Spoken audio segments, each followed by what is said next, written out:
teman semuanya. Jadi ya long time no see ya. Jadi karena mumpung gue lagi sempat, tadi hari ini tuh gue mau kasih kalian cerita mengenai review gue. Bahkan udah 5.000 km gue pakai speedometer SIP buat GTS di GTS gue. Jadi di GTS gue kan GTS tahun 2020, dimana itu udah I get. Dan sebenarnya nggak ada masalah ya kenapa gue mesti bikin, tapi ada beberapa fitur emang yang gue pengenin begitu, dan ada fitur juga yang ternyata harus gue korbankan kalau gue pakai produk aftermarket tersebut, ya kan SIP aftermarket begitu kan. Kira-kira apa aja sih kekurangan dan kelebihannya, dan gue akan ulas semuanya sampai detail. Tapi di sini gue nggak akan ulas cara masangnya gimana ya, gue akan ulas kalau misalkan lu pakai buat di GTS apa aja kekurangan dan kelebihannya. Check it out. Kayaknya sambil riding asik dah. Oke lah, sambil riding.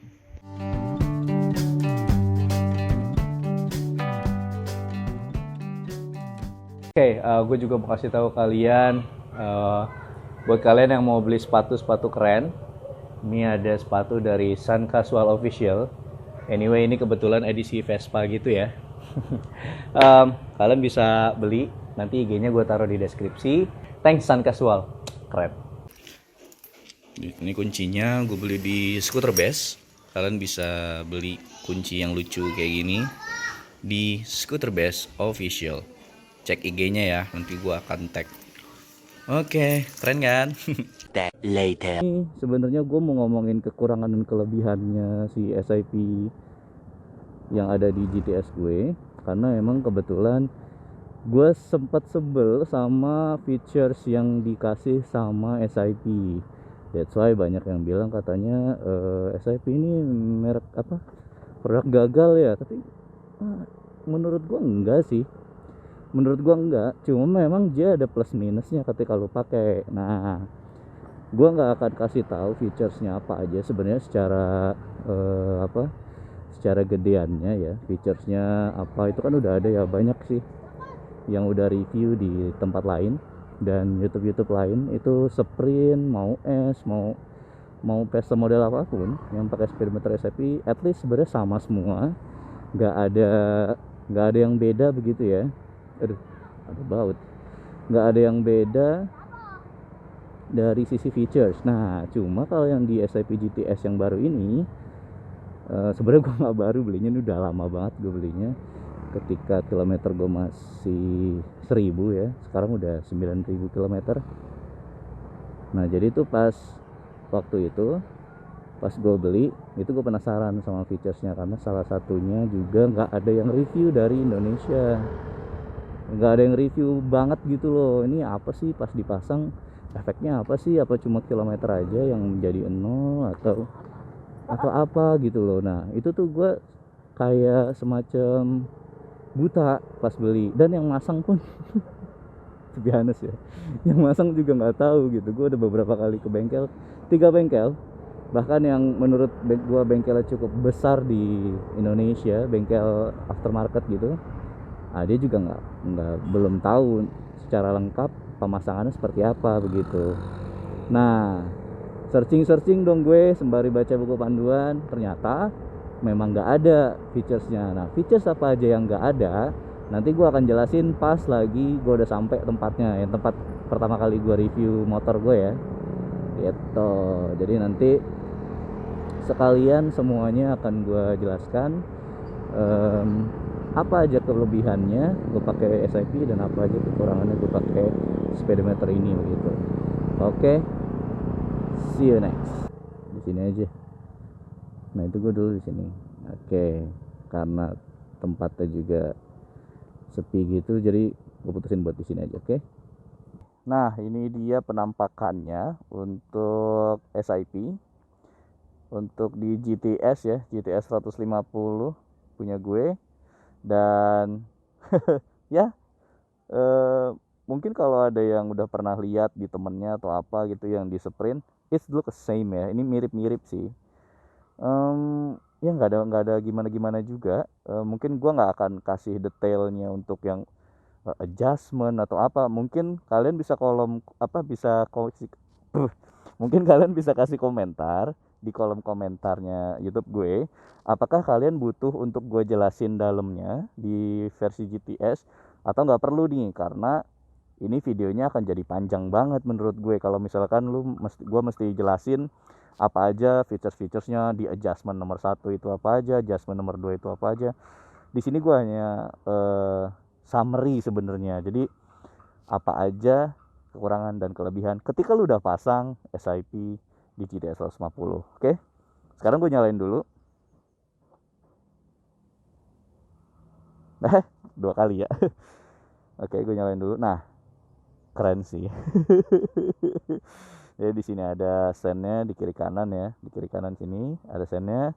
Ini ada apa untuk speednya kalian, di sini RPM. Terus gua sebentar agak ke tengah biar ngeliat agak enak. Oke, terus di sini ada jam ya. Lu bisa ganti-ganti sebenarnya. Nah, di situ ada jam, di situ trip A, trip B. Lu bisa ganti voltase yang ada di motor ya. Jadi lu nggak perlu cari yang eksternal nih yang lu taruh sini atau taruh di bawah sana nih untuk yang voltase aki ya. Lu udah include di sini. Jadi that's why itulah salah satunya kenapa gua juga pengen ada ini gitu. Nah, tadi tuh yang 80, sorry, nanti gua akan kasih lihat lagi yang sebelumnya. Kelewat tadi, sorry. Nah, ini tuh voltase aki 12,6. Gua nggak tahu, nggak bisa bilang ini bagus atau enggak ya. Jarang dipakai juga sih. Nah, ini posisinya pas lagi motor gue nyala gitu. Nah, oke, kenapa gue nyalain? Takutnya akinya soak, gue nyalain doang gitu loh. Lanjut. Nah, ini voltasenya naik dia karena udah nyalain motornya.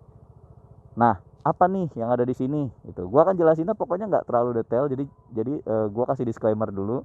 Gue akan sampai detail pengaturannya gimana, cara ngaturnya gimana. Gue akan cuma kasih apa yang ada di sini aja, yang ada di dashboard mode-nya.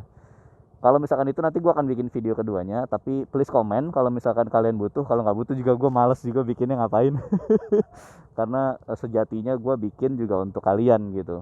Dan buat teman-teman yang emang awam sama GTS ini kan emang jarang ya orang punya ya GTS ya dibandingin Sprint sama Primavera ya. That's why makanya gue pengen kasih edukasi beberapa yang udah gue tahu, oke? Jadi correct me if I'm wrong gitu. Gue nge-share ke kalian supaya kita semua bisa belajar soal Vespa gitu.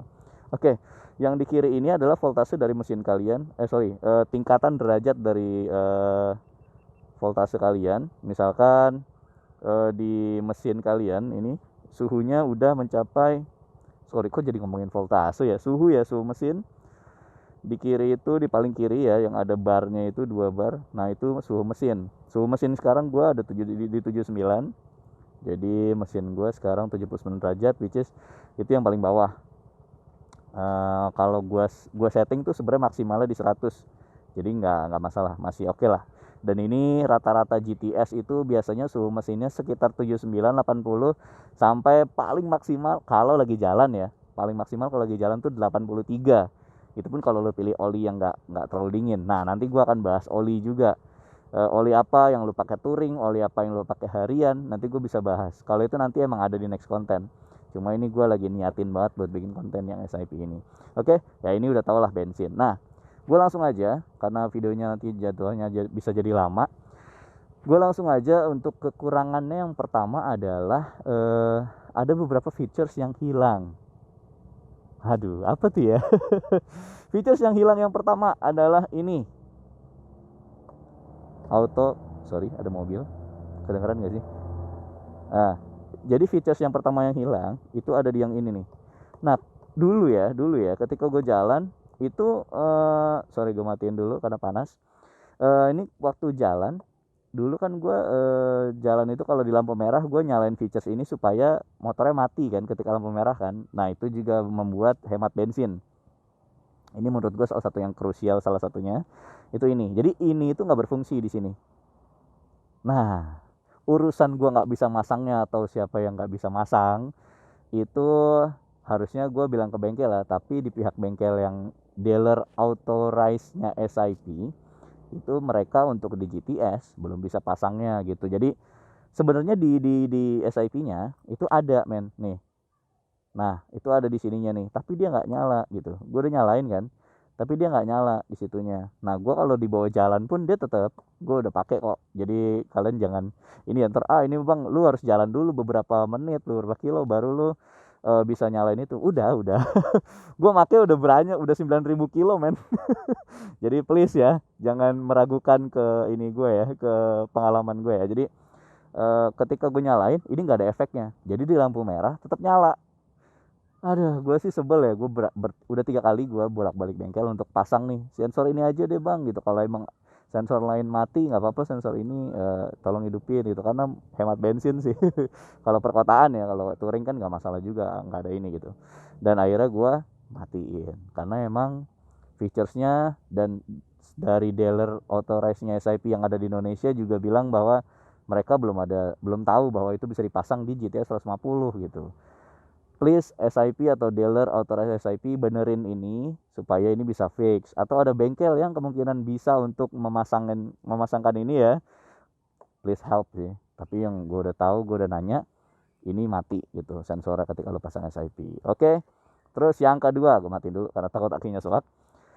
Yang kedua adalah ABS. Waduh, bingung kan lu kenapa ABS-nya mati? ABS yang mana bang? ABS yang depan. Jadi kalau ABS belakang ketika gue pasang SIP masih berfungsi. Tapi kalau ABS yang depan itu mati. Kok bisa gitu? Nah, gue juga nggak tahu. Ketika gue pasang itu, yang ketika gue rem depan, gue coba-coba gitu ya, gue tes itu ABS-nya mati, dan dari dealernya memberitahukan dia juga nggak tahu kenapa. Mungkin bisa jadi masukan untuk SIP ke depan. Bahaya nggak? Bahaya banget. ABS itu membuat kita safety ya di jalan ya. Jadi padahal gue nggak ada apa ya istilahnya, gue nggak ada sama sekali ubahan apapun ya di sensor ABS-nya. Gue nggak copot, gue nggak apa, gue cuma pasang speedometer yang ada di sini, terus ya udah gitu, nggak ada perubahan apa, tuh tiba-tiba mati gitu. Itu juga masukan dari gue buat dealer SIP, semoga di fix di next update atau ada software update atau apa gitu, gue nggak tahu ya. Tapi ini salah satu kekurangan yang paling fatal buat gue. Tapi gimana dengan ABS belakang? ABS belakang itu masih jalan, masih bisa, masih kan. Kalau ABS tuh ketika direm itu kan dia ada rasa kayak greget-greget gitu ya, dert gitu kan. Nah di belakang tuh bisa. Kampasnya kali bang belum ganti. Gue udah ganti kampas depan. Gue udah ganti kampas belakang juga. Gue udah beberapa kali touring, jadi gue mesti ganti regularly gitu loh, lagi karena gue jarak jauh terus kan.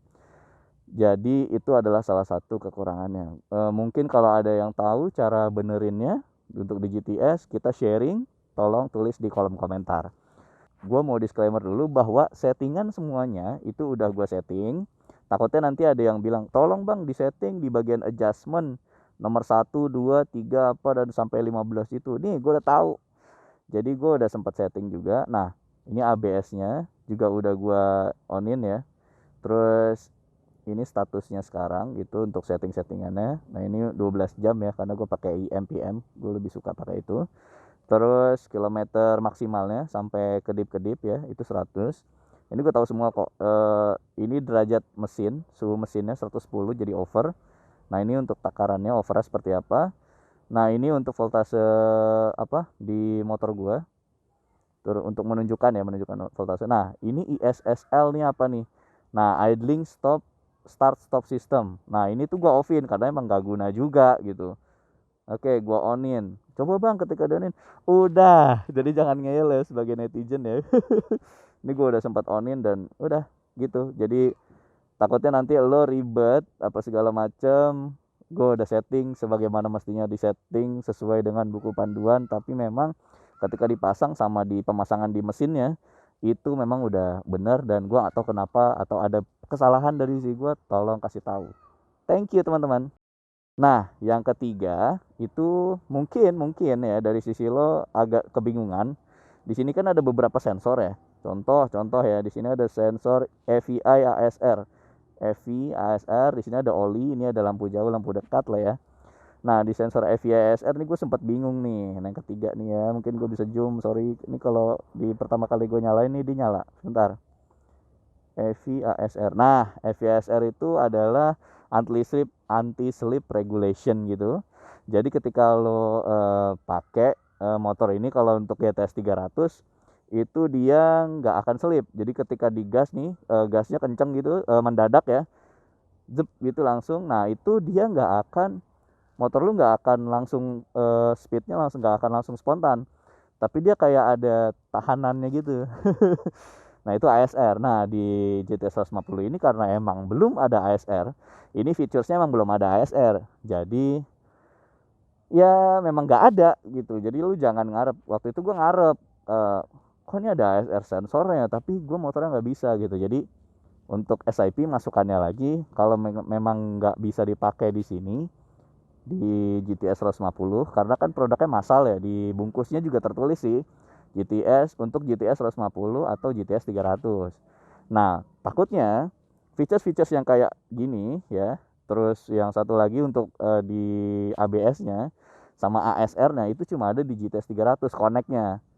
Nah untuk di GTS 150 dia nggak kompatibel. Takutnya seperti itu. Mungkin pengguna GTS 300 bisa kasih tahu gue gitu. Soalnya sampai sekarang gue belum nemuin jawabannya kenapa gitu. Why gitu loh, kenapa gitu. Tapi masukannya ya untuk besok-besok gitu, untuk produk yang selanjutnya di SIP, masukan gue ya untuk authorized dealer yang ada di Indonesia yang bisa kasih masukan ke sana begitu prinsipal. Tolong diberikan lagi informasi yang informatif, terutama di sisi buku panduannya. Terus kemudian ada beberapa features yang emang nggak ada, tolong diberitahu gitu, karena kita melihatnya bahwa semua features yang ada di sini itu bisa dipakai, ternyata tidak. Bahkan yang di sprint juga mati kok yang LFA ya. Jadi kitanya juga kebingungan gitu. Cuma itu aja kok. Sisanya 2 sensor itu yang krusial buat gue sudah gue sebutin. Kelebihannya lu bisa tonton di channel lain ya, atau lu sendiri bisa menyimpulkan bahwa SIP ini lengkap dengan berbagai features kayak semuanya ada. Bahkan voltase, ditambahin voltase tadi itu udah lu memotong biaya untuk membeli voltase yang biasa ditempel di sini. Kalau di GTS biasa di sini orang-orang pasang, lu udah bisa memotong cost itu dengan harga sekitaran ya 4 juta. Bisa turun bisa naik ya, sekitaran segitu. Lu bisa dapat feature sama speedometer yang bagus. Kemudian ada satu rahasia mungkin yang jadi rahasia umum buat teman-teman, kalau ternyata ketika lu pakai SIP itu kilometernya reset lagi jadi 0. Nah buat teman-teman yang mungkin ya gue nggak tahu, tolong makanya kalau untuk yang punya Vespa dicek aja apakah dia kilometernya itu kilometer asli atau bukan. Soalnya gampang banget nih yang untuk yang bekasan Vespa, lo bisa ganti ini kemudian kilometernya reset terus jadi 0 lagi, dan speedometer lamanya ketika dipasang lagi dia stuck. Jadi speedometer stuck, misalkan speedometer lama gua itu 1000. Nah, itu terus gua pasang ke sini ya. Nah, itu kan ini udah 9000. Kalau gua akan jujur, ini speedometernya pernah gua pasang begini, cuma ada mungkin beberapa teman-teman tolong dicek ya buat teman-teman ya. Kalau mau beli Vespa second itu dicek apakah kilometernya asli atau bukan, dan kalau memang bukan asli kelihatan kok. Mungkin ada nanti part-part YouTube selanjutnya yang bisa gue jelasin cara tips-tips membeli Vespa second. Tapi untuk yang hal ini keuntungannya lu bisa lihat di channel lain, itu bahas keuntungan semua. Untuk yang sprint atau yang S atau yang mana itu sama aja kalau memang ada yang mereka yang review yang SIP. Tapi dari sisi GTS kekurangannya itu ada 2 tadi. Oke, yang pertama sensor idling stop system sama ABS yang depan mati, yang belakang tetap nyala. Oke, sekian dari sisi gua. Thank you.